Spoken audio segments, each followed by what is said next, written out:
qu'un désir, être près de toi et sentir tes bras. Totelemi boy, n'a pas onction, n'a pas courage, n'a pas parole, touti quelque part. Touti quelque part. Bisika touti, si nous sommes ce que nous sommes, c'est grâce à notre maman. C'est pourquoi maman, toligi totelemi saye, maman nyoso à côté les balobi, bayambaka musala l'ensemble na double honneur. Toto telemi sa, maman Marie Musite Kindombi ayakole sabisi.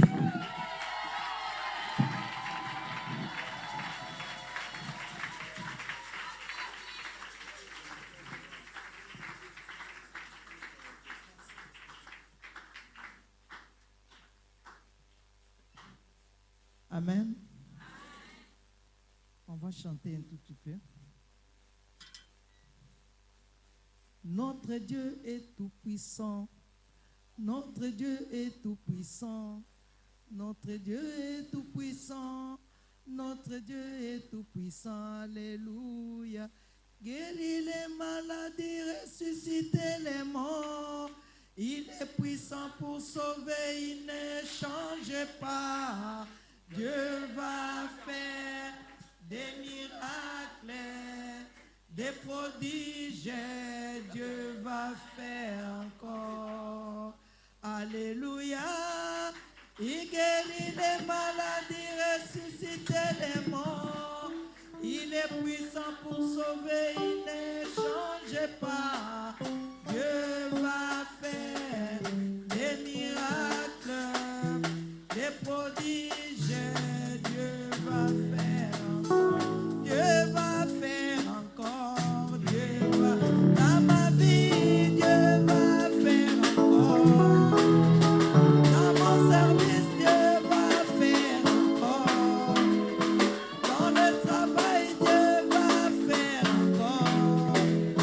Dans cette église, Dieu va faire encore.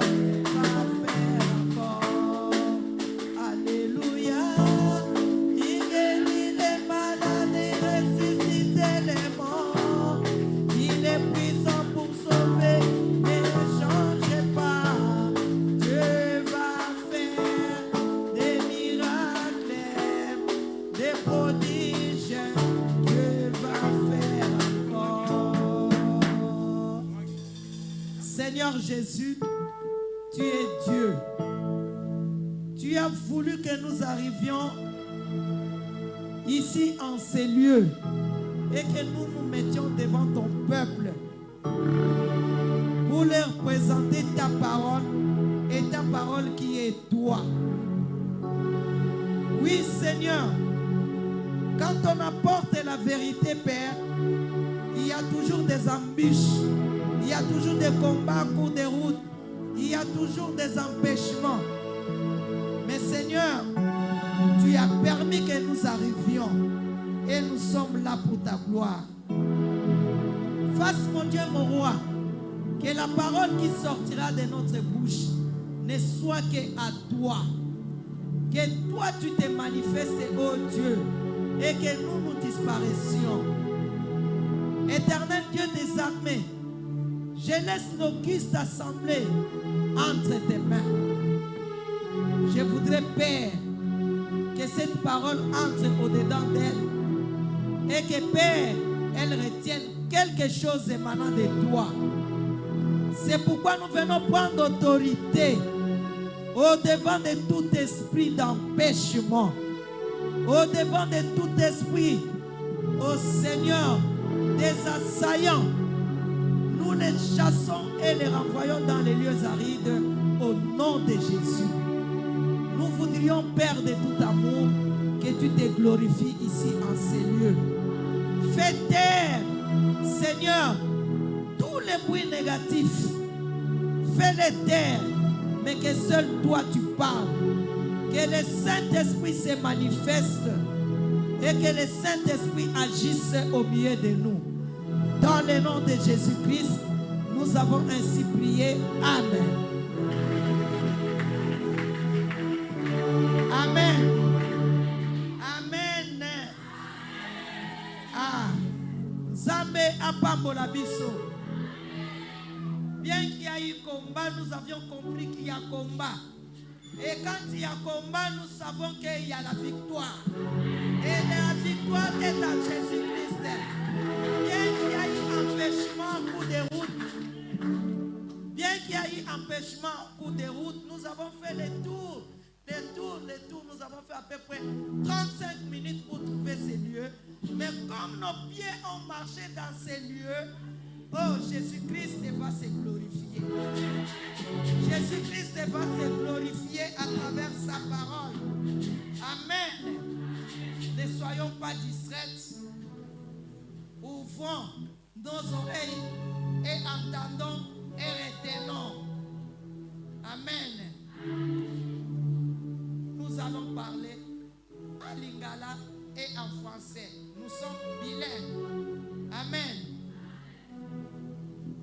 Le thème qui nous a été donné est intitulé La femme de distinction. Nous sommes en train de parler aux femmes des valeurs. Et la distinction et la valeur vont ensemble. La femme de distinction. Par définition, qui est la femme de distinction? La femme de distinction est celle qui est séparée des autres par ses qualités. Vous savez, Dieu a mis en nous des qualités afin que nous puissions marcher convenablement sur cette terre des hommes. Par ses actes et aussi par son état. Dieu a planté au-dedans de toutes les femmes des qualités qui poussent la femme à poser tel acte qui plairait aux autres aussi. Il a mis au-dedans de la femme des qualités qui pousseraient la femme à se présenter dans un état ou dans un autre. Par exemple, des actes. Tu dois faire quelque chose de bien. Donner quelque chose à quelqu'un. Avoir ce qu'on appelle la libéralité. La libéralité, c'est une grande qualité. Amen. Libéralité, bokabi kabi. Ezali qualité munene. Oyo nzambe alonaki na kati ya mwasi. Parce que mwasi en tant que maman, esengeli azala na maboko na ye eza kopesa. Mwasi oyo maboko ekanga akotisaka mapamboli na kati ya ndaku na ye te. Mais mwasi oyo akabaka akotisaka nde mapamboli na kati ya ndaku na ye. Ça c'est une des qualités oyo nzambe atia na kati na biso basi.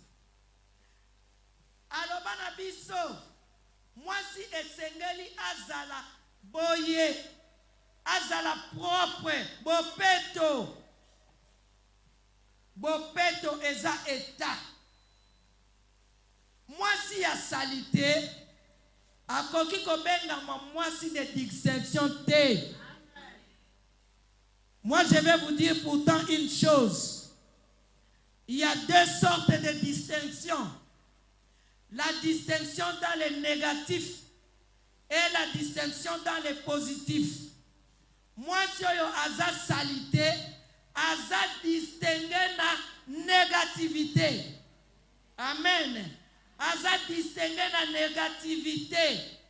Mais biso na liloba na nzambe tokolobela oyo ezali ba négativité te. Tokolobela oyo ezali ba positivité. Amen. Alors, mwasi oyo abengami mwasi de distinction. Mwasi oyo batia à part. Esengeli azala na bopeto ya nzoto. Amen, ba mama. Ok. mwasi wana azali repère. Donc soki bo luki mwasi oyo azali na bo kabi par exemple na bo peto wanzoto bokokende komona mwasi wana, bokokende kotombola ye. La femme est de distinction. Elle peut être riche ou pauvre. Alléluia. Akoki na kozala mutu ya bozwi to azanga na ye. Mais aussi longtemps que azana bopeto, po bato bozwi mususu bazaka pe sanitaire. Amen. Bato bozwi mususu komela mai na ndaku nete. Bato bozwi mususu okolia na sani na yete. Mais bato mususu azanga na ye bozwi. Mais soki a présenté yo biloko na kati ya sani, ole yango olobi mama oyo azaboye. Voilà une femme de distinction. Amen. Elle a une tête bien faite. Femme de distinction. Tête bien faite. Ezali te na forme ya mutu na ye, mais ezali na makambo eza na kati ya mutu na ye. Mutu na ye ekanisaka makambo nyonso tu kaka ya bien, ya malamu. Mutu na ye ekanisaka makambo ya mabe te. C'est-à-dire akanisaka. Donc elle a la réflexion. Mwasi wana azana réflexion, a réfléchisaka malamu avant ya koposer ba acte. Omoni basi mususu bakanisaka te. Soki alingi aloba n'importe quoi akoloba. Soki alingi asala n'importe quoi akosala. Na miso ya bato mwasi esengeli amikanga. Azala na ba retenu. Amen. Mwasi esengeli amikanga azala na ba retenu. Amen. Mais mwasi oyo mususu azana makanisite mayele na mutu na yete. Une tête bien faite là azana mayele na mutu na ye, mais oyo azali tête mal faite azalaka na mayele na mutu na yete. Alobaka n'importe quoi, asalaka n'importe quoi. Soki alingi a répondre yo pe na présence à batu méchamment ako répondre. Azana komikanga te. Amen. Ba qualité wana azanga yango. Elle a quoi d'autre? Elle a la sagesse. Une femme de distinction, c'est une femme sage. C'est une femme sage. Elle est intelligente. Quand elle pense à quelque chose, elle cherche des voies et moyens pour l'acquérir. Amen. Ba moyen wana yamabete ime yamalamu. Amen. La femme de distinction. Elle sait utiliser ses capacités. Ba pesa yo capacité ya kolamba. Oyebi kolamba. Soki olambi misili. Boyebi misili. Boyebi yango. Boyakango. Bonsikoyo. Mwasi oyo aza mwasi de distinction. Soki alambi misili. Alambi yango kitoko. Batu nyonso bakoli yango il faut bafiba misapi. Moni. Wana femme de distinction. Amen. Soki bapesi ata dongo. Akolamba ngo aleki nanu ba West Africain. Bakotuna oyo nani alambi. Soki ba présenter ye batu bakamwe. Oh, yende mutu alambi. Yende kaka yende mutu alambi. Tala la femme de distinction. Akamwi sakabatu. Amen. Quel que soit bozwi na ye, mais asala kamakambu na ye kitoko. Amen. Elle a des dons soki balobi na ye yemba akoyemba nzembo esepelisi pe na nzambe kuna na lola. Elle a des talents oyo ye asalelaka wana esepelisaka batu pe esepelisaka nzambe. Et mwasi andenge wana est une femme de valeur. Elle s'appelle une vase d'honneur. Vous comprenez, Ango? La femme de distinction est une vase d'honneur. Aza vase d'honneur. Aza la ndenge nini. Mais le kola salaka makambu na ye d'une manière distinguée. Azalaka vase d'honneur pour la gloire de Jésus-Christ. Amen. Na mukanda ya 2 Timothée, na chapitre 2, verset 20. Sobo koko tange la biso, 2 Timothée chapitre 2, verset 20. 2 Timothée chapitre 2, le verset 20. Nous lisons au nom de Jésus. Dans une grande maison, il n'y a pas seulement de vases d'or et d'argent, mais il y en a aussi de bois et de terre. Les uns sont des vases d'honneur et les autres sont des usages vils.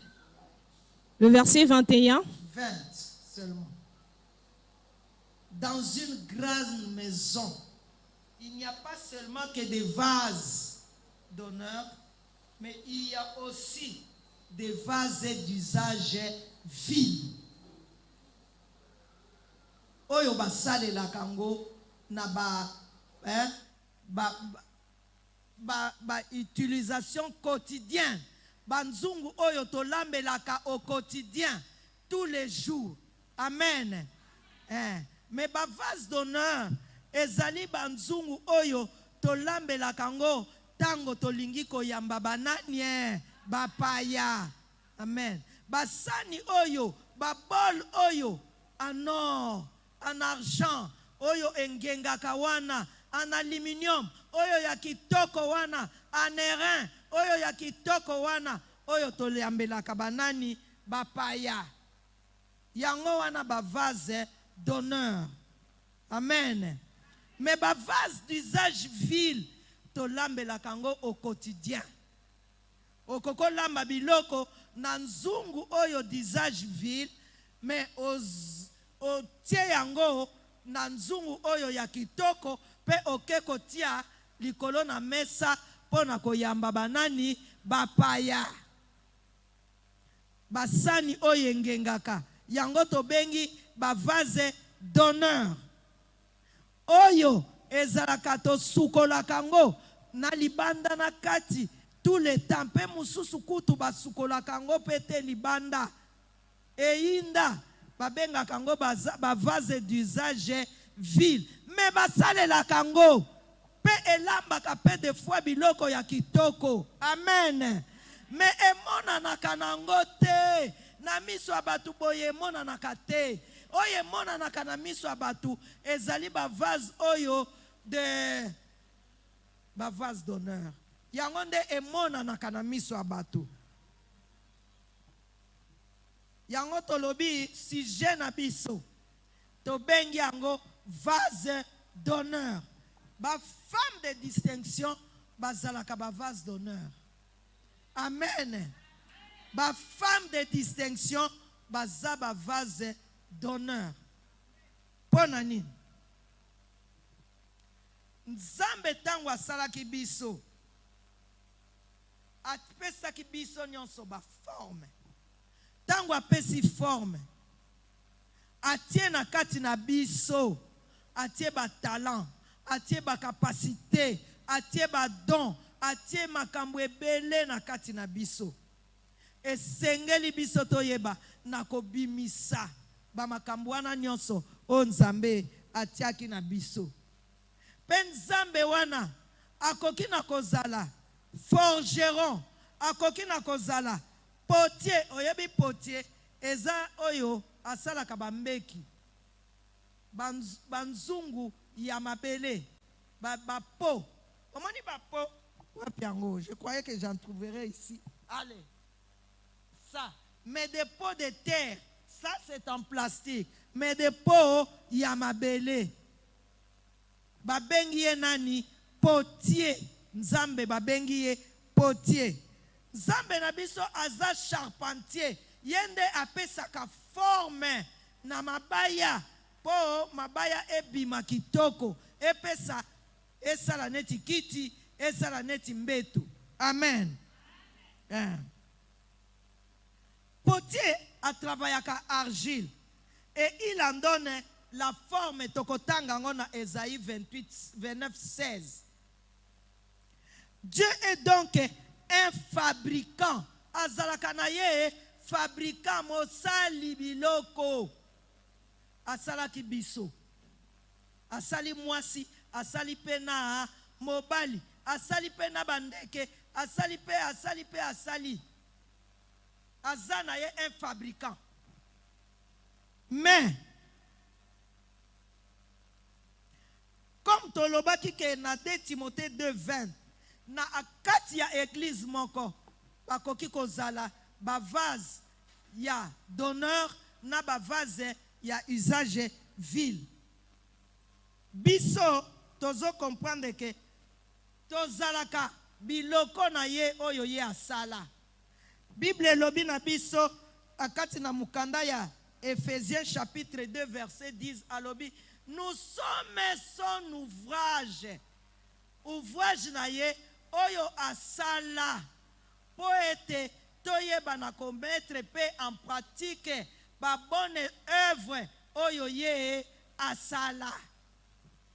Femme d'honneur, femme de distinction, vase d'honneur. Femme de distinction, vase d'honneur. Aza eloko oyo nzamba sala po nakotia en pratique biloko oyo makambu oyo ba bonne œuvre oyo nzambe akela po toyeba na ko continuer ko vivre na mukilio ya se. Alors, à utiliser kabiso soit pour son honneur, à utiliser kabiso de manière vile. Alléluia. Le tout dépend. Le tout dépend. Pour utiliser, le tout dépend de toi-même. Alléluia. Nyonso ezako dépendre ya yo moko. Misala na yo. Neti biso ngai par exemple. Pona kokoma oyo nga naza lelo. Na bandaki yango te, na botamaki na yango te. Amen. Ngai pe na yekolaki yango. Amen. Et na me persévérer na kotia yango na misala. Et nzambe pe amoni que persévérance nanga eza penza ya solo. Nzambe asepeli nanga, nzambe asali nini atomboli ngai, atie ngai bipai oyo bale musunga na kamwaka okoleka oyo. Maman Florence à l'église c'est comme ça qu'on m'appelle parce que un jour na réunion il y a ba femmes brillantes, les femmes de la cité Bethel, l'apôtre va s'élever. Allez, Maman Marie va prêcher. Na telemi, na tei, tant na silisi, apôtre, a telemi, a lobi na ma maman. Plus jamais on l'appellera Marie-Joséphine, c'est mon nom. On l'appellera maintenant Marie-Florence. A changé nga nini, kombo. Tangu ye mokambi nanga, papa nanga na kati l'église. A changé nga kombo. Nzambe pe na lola, asali nini. Ayoki apesinga kombo mususu peli loba na nzambe elobi je leur donnerai de nouveaux noms. Alors nga pe na zwa kombo mususu sikoyo atianga na esika moko oyo ke bisika nyonso nga na tambolaka nazangaka te ata mutu moko ayebanga. Okomona mutu akouta kuna bonjour Maman Florence, bonjour maman. De balé musu nazo kamwa mais Nani wana, je ne connais pas. Maman Florence oyebi tango za kote ya biso. Tango ozalaki kote ya biso, banote na yo wana, biso tozalaki kozwa yango, elelo yo, yango nde esalaka nini, esungaka biso. Amen. La femme de distinction, il faut baye. Il faut ayebana. Ayebana na bolamu. Ayebana parce que Nzambe asanini atombola ye. Ce n'est pas seulement que Azala ministre d'État, mais na bon Nzambe, il faut que Nzambe asala nini ayeba ye. Ezako dépendre ya qualité na yete ya ndaku. Azala pauvre, azala riche, mais comme azako sala musala na ye ya Nzambe kitoko, mwasi wana akomi nani femme de distinction. Amen. Ce n'est pas sa richesse, ce n'est même pas sa pauvreté, mais cela dépend du jugement de l'Éternel.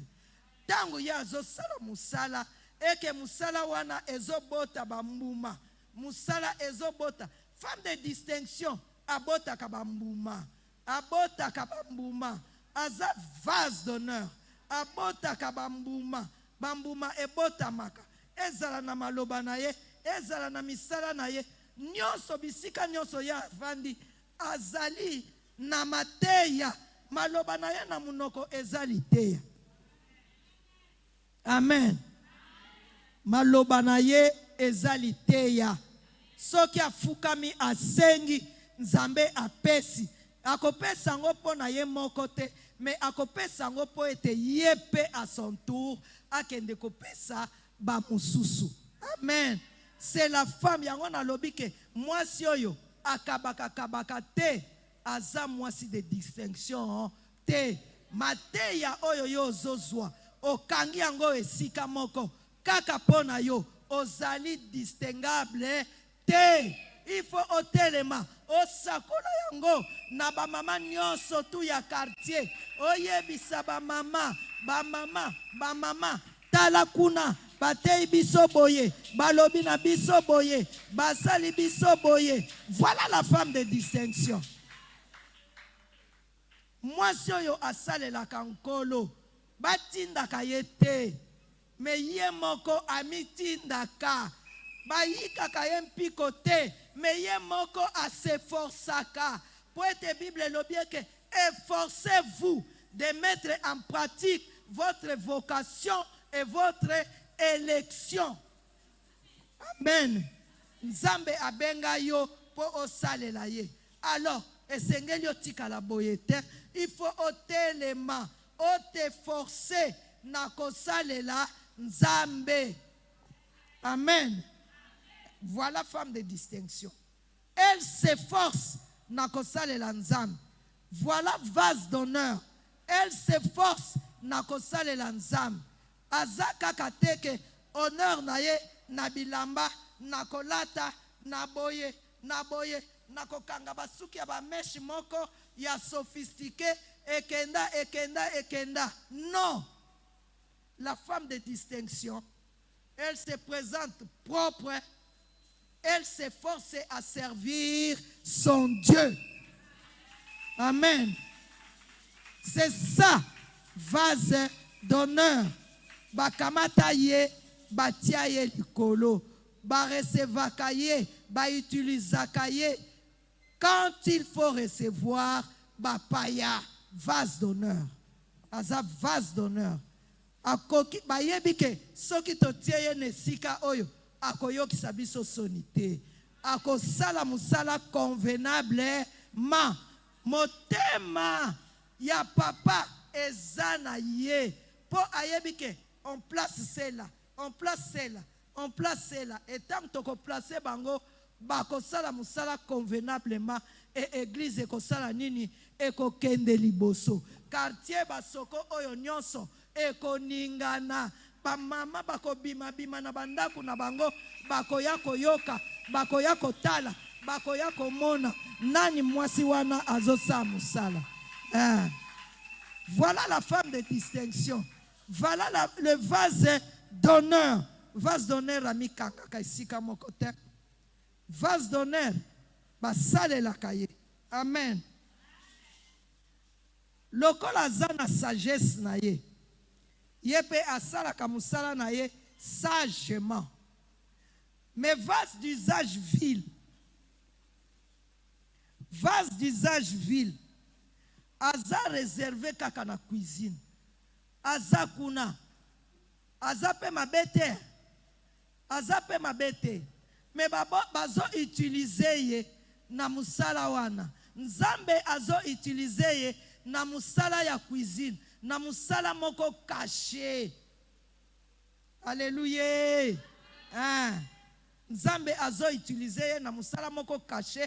Pe akozwaye biloko oyo ye alambi kuna bazongisi yango na sani ya honneur. Pe bapimisi na miso abatu. Valeur ekokende pa ya nani na tuna bino. Balambi na nzungu wana. Biloko ya kitoko ya elengi. Batiango na nzungu ya kitoko. Valeur ekokende pa ya nani. Valeur ekokende pa ya nani. Na nzungu ya kitoko. Nga moni valeur ezana oyo eza caché. Po batu bakenda katina cuisine. Bimisa ata oyo etikalaki na se ya nzungu. Basala yango te. Biloko wana ezalaki kitoko. Bimisa ata oyo etikalaki na se ya nzungu. Basenga kango. Amen. Na mukanda ya Luc, na chapitre 3 verset 8. Eza litangi moko oyo toyebi biso nyonso. Chapitre 3 verset 8 ezalaki na ba mama. Ba mama oyo bami pesaki na kosalela Nzambe. Ba mama wana boyebi tina batangi bango. Batangi bango na kombo Batangi ba mama oyo na kombo. Batangi Marie de Magdala. Batangi Marie mère de Jésus. Batangi Suzanne femme de Chuza. Batangi ba mama wana. Pona nini batangi bango? Parce que misala oyo bazalaki kosala ezalaki misala ya kitoko. Bible lobi bango moko kuna na kuku bazaki kozwa décision ya kolatisaka nani Jésus. Amen. Tango bazolatisa ye bazoleisa ye pe. Ta bilamba Jésus azakolata. Mutu moko alata yango te. Balobi même le courroie ya sandal na ye mutu moko akokaki kofungola yango te. Lase ya sapatu na ye mutu moko akokaki kofungola yango te. Tellement ezalaki biloko moko ezaki kouta na usine kaka pona ye moko. Nzambe na ngai, pasteur na ngai azala lolenge moko na batu te. Moni. Balobi pasteur na biso alata biloko moko ya luxe oyo ezo uta na biso moko. Batindi yango na usine kuna na Turquie. Turquie, salela biso eloko moko ya boye. En double exemplaire, mais ba couleur différente. Ba sali pe en double exemplaire. Peko bimisa yango lisusu te, biso moko to sombi licence na yango.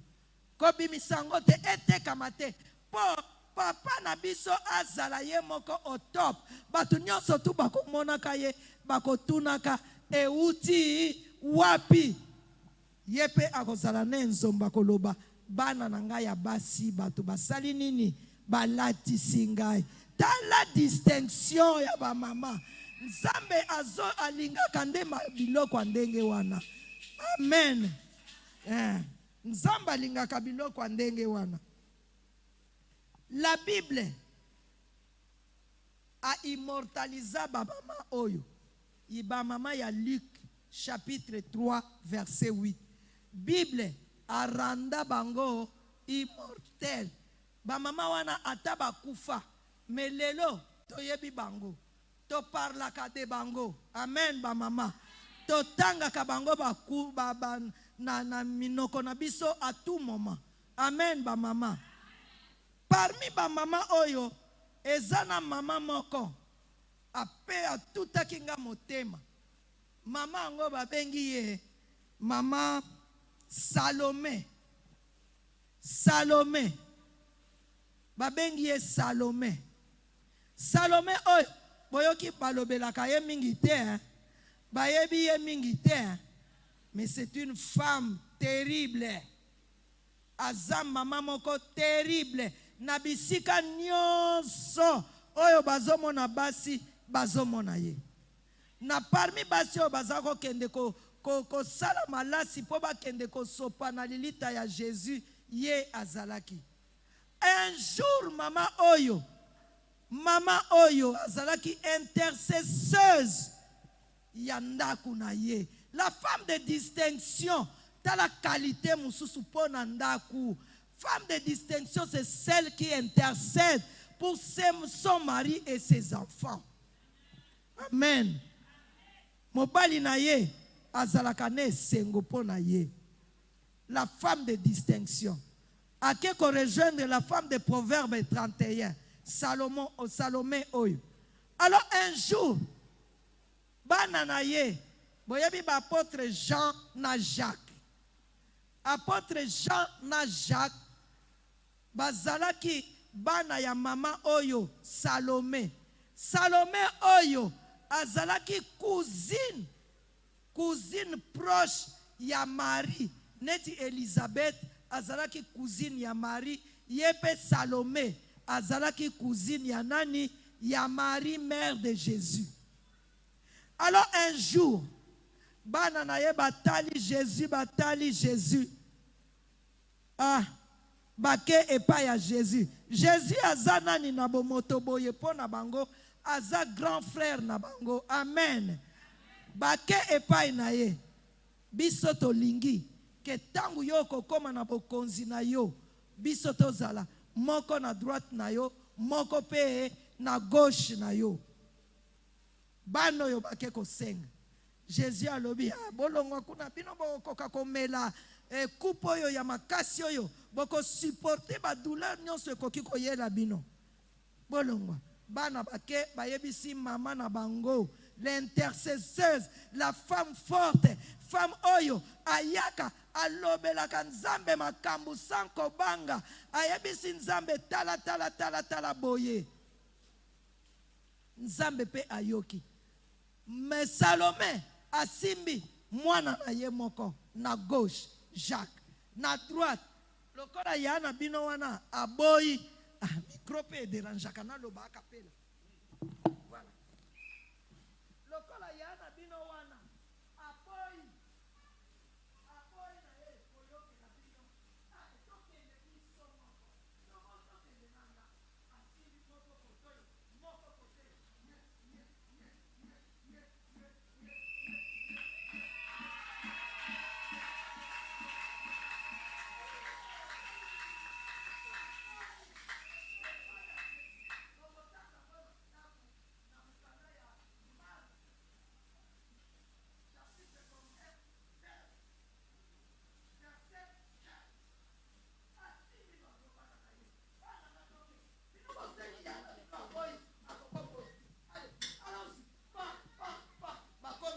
Jésus.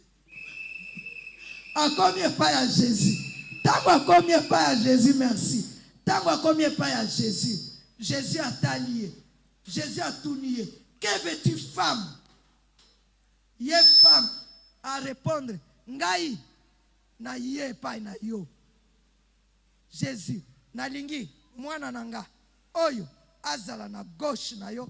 Oyo azala pe na droite na yo.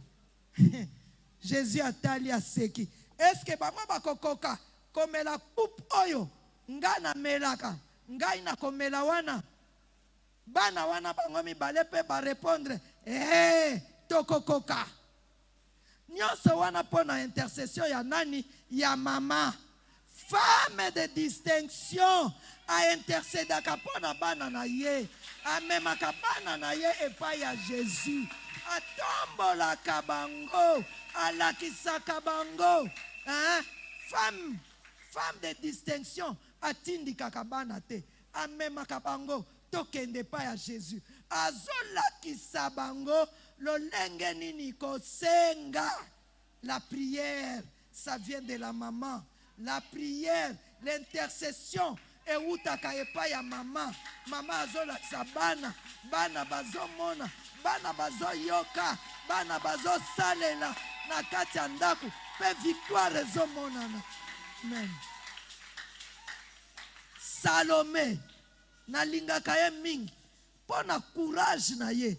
Femme de distinction, c'est une femme courageuse.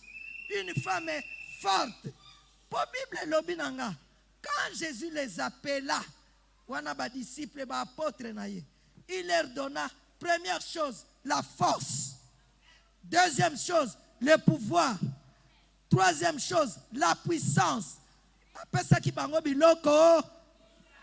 Alors, femme de distinction, il faut à désirer biloko misatu wana, à développer yango na kati na ye, à développer yango la force de demander à Christ, le pouvoir, ba mame belé tozalaka na pouvoir, mais to utiliser kango te, tozana puissance, mais tu utilises la puissance de chasser les démons, de marcher sur les scorpions et sur les serpents et sur l'esprit. Oh, mauvais. Bible lobby, je vous ai donné quoi? La puissance de marcher sur les serpents et sur les scorpions et sur tout esprit maléfique, et rien ne pourra vous nuire. To utiliza kangote mwana kobela boye olie otia maboko po mwana abonga mwana abika yombango mwana pasteur mwana, mais laissez aussi papa se reposer. Vous avez reçu la puissance, vous avez reçu le pouvoir, vous avez reçu la force. Laissez papa se reposer un tout petit peu. Ce n'est pas parce que Aza pasteur que Aza a droit à reposer. Aza a droit à repos pour la méditation profonde, pour na trésor caché dans sa mabele. Amen. Amen. Voilà femme de distinction. Aza na biloko misatu. Il faut asenga yango. Amen. Il faut asenga biloko misatu. Biloko nini totanga. La force. Deuxièmement, le pouvoir. Troisièmement, la puissance. La puissance de marcher sur les serpents et sur les scorpions. La puissance d'imposer les mains aux malades et les malades sont guéris. Pour Bible lobby, vous imposerez. Alobaki kana bantomate. Alobaki na oyo nyonso asia yamba Christ lokola Seigneur, Sauveur, Maître na ye. À tous ceux qui l'ont reçu, il a donné le pouvoir de devenir enfant de Dieu. Oya comme enfant de Dieu, et sengeli azalana biloko misatu wana. Ako développer yango, asi azwa yango, mais il faut asala nini à développer yango. Amen. Vous comprenez, nga? Ok. Faut pas aller toujours déranger papa qui se repose. Vous dérangez, mon bébé est malade, mon bébé. Pasteur, pasteur alali, pasteur azopem. La moussa yes, sinon moi ananga ya moi ananga. Mais tu as le pouvoir, tu as la puissance. Oh, tu as la force de chasser, de marcher, de anéantir. Babiloko wana nyonso. Osana yango. Amen. Alors développe ça. Développer yango. T'as la femme de distinction. Tangu yoko développer yango. Pe victoire. Mwana akobika. Bakoloba. Nzambe ya nani? Nzambe ya mama. Nzambe ya mama abikisiye. Nzambe ya mama asali boy. Nzambe ya mama asali boy. Nzambe ya mama asali boy. Amen. Ah. Femme de distinction. Amen. Femme de distinction.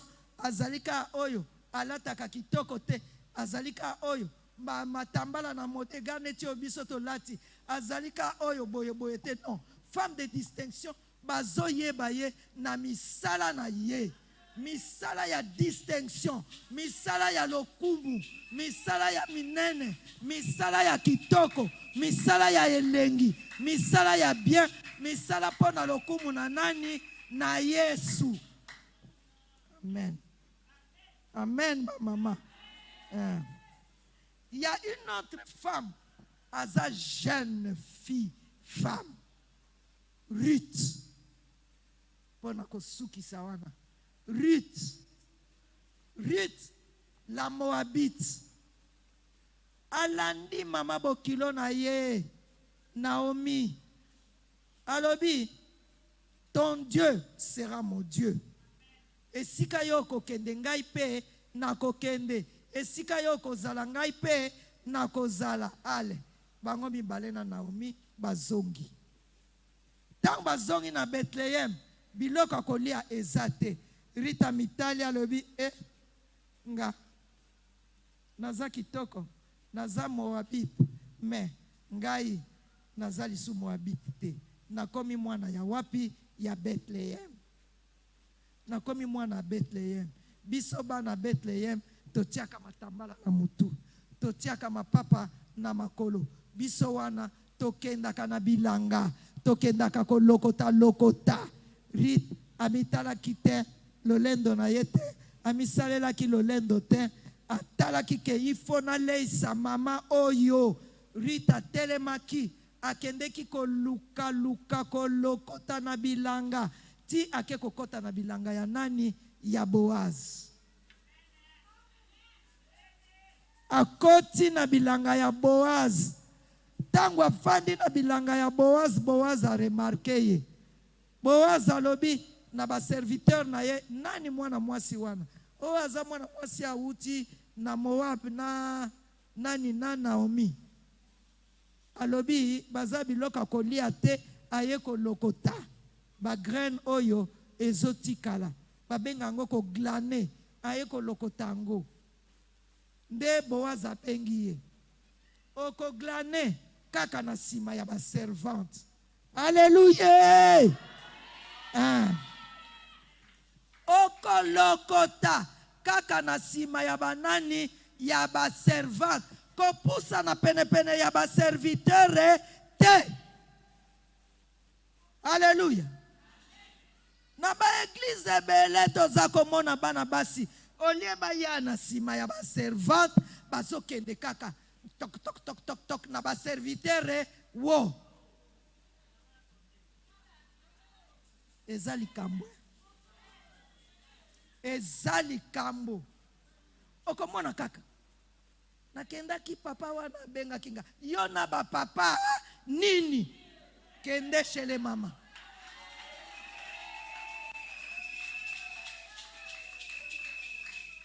Une fille de distinction azalaka epa ya banani ya ba servante parce que c'est cet endroit là que Christ lui a donné.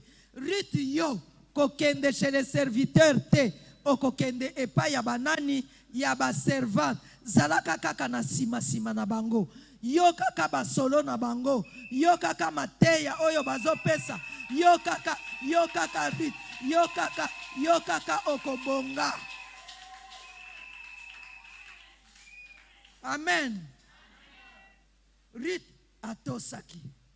Ruth akendaki kaka sima ya banani ya ba servante. Bazotika ba epi de blé Ruth azolokota. Bazotika Ruth azolokota.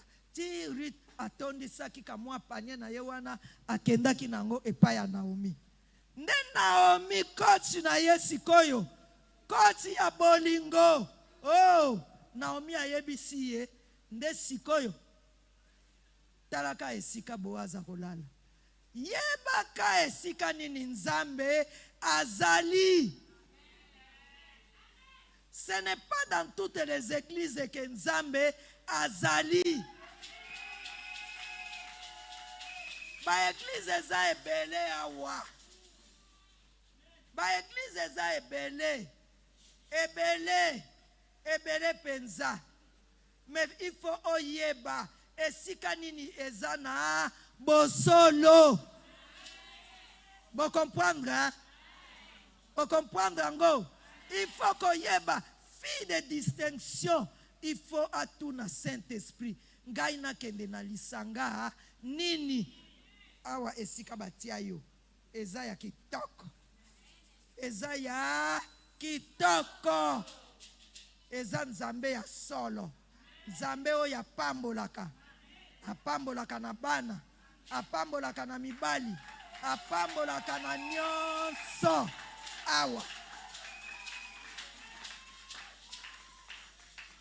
Yo okokende libanda koluka nini? Kokende kuna te tikala kakao na bilanga ya Boaz esika nzamba lala esika Yesu azali eyebanaka nango esika ba bénédiction ebima. Père, je n'ai qu'un désir, être près